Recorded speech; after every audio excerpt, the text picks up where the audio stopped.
Ito, itatawag natin sa doktor. Baka naman alam niya talaga yung grado niya.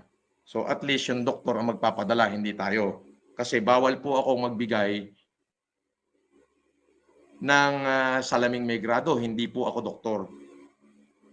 So tatawagan ko po si Dr. Ansel o kaya si Dr. Grace para Carrascal.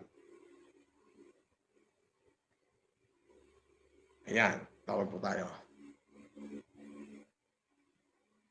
Kung nakikinig ka po ngayon, pangalan nito. Tignan mo nga dyan sa comment, Lemor.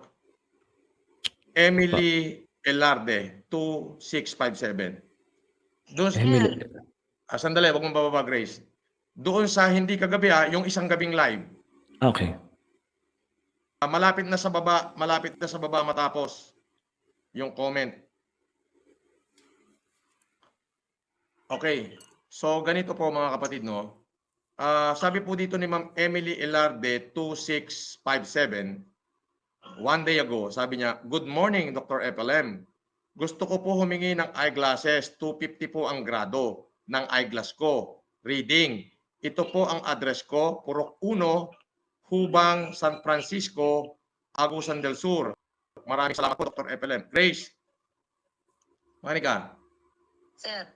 Mga kababayan, hindi po ako doktor ng mata. Ako po ay Doctor of Philosophy and Humanities. Okay? Bawal po sa akin ang mag-distribute ng prescription eyeglasses ng kahit anong grado. Okay? Kung kayo pumunta sa Quiapo, bumili kayo dyan, ay okay lang ho yun. Pero ako, nasa live ako, marami nanonood, bawal po sa akin. So, ang gagawin ko po ay itatawag ko po kay Dr. Hansel. Grace, ano apelyido ni Dr. Hansel? Silisana, sir. Tatawag ko kay Dr. Hansel Silisana at nandito ang kanyang mga kasamahan. Si Grace Carrascal. Grace? Kasi po, pag doktor yung nagpadala, maaaring itong humihingi ng tulong, alam niya yung grado niya. Pero hindi po ako pwede magpadala. Ang pwede yung magpadala, yung doktor na optometrist. Okay? Grace? Sir. Pakisabi kay Doc Hansel, okay, kuha kang ballpen. Sige, sir. May ballpen ka na? Apo. Gusto ko isend to maagang araw bukas. Sige, sir. 250 lang ang grado. Okay? Ilagay nyo na sa hard case. Lagyan nyo ng wiper. Ito ang pangalan niya. Ang address is 250 ang grado ha. Ang address, Purok 1. Sige, sir. Purok 1, Hubang. Hubang. Hubang. Okay? San Francisco. S-A-N and then Francisco.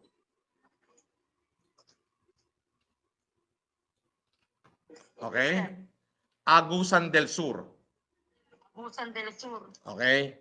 So, ano ba yan? Lalamove? May lalamove ba dyan? May Sir, tanong LBC, lang. Sir, tanong lang, yung 250 niya, kasi mahirap pagbigay kung plus ba yan o minus. Hindi ko alam kung nakikinig siya. Dalawa na yung ipadala mo, plus at saka minus, kung alin yung tumama sa kanya. Okay, sir.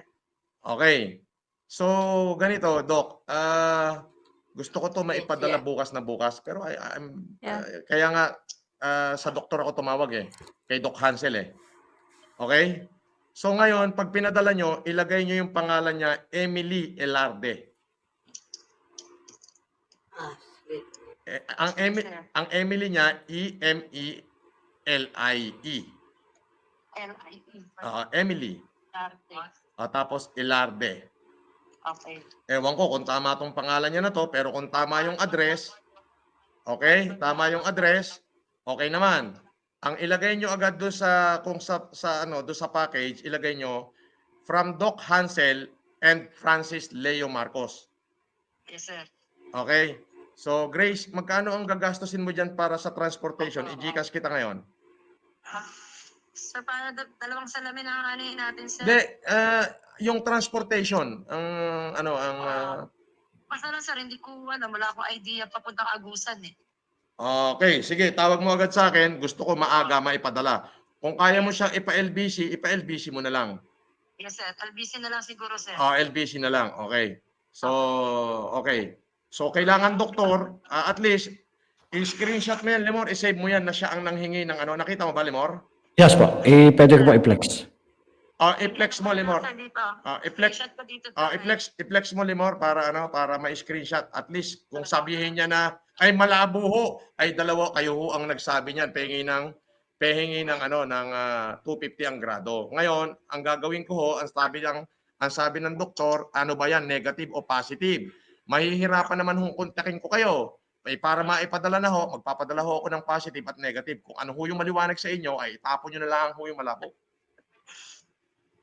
Okay, maraming salamat po. Doktora, sandali.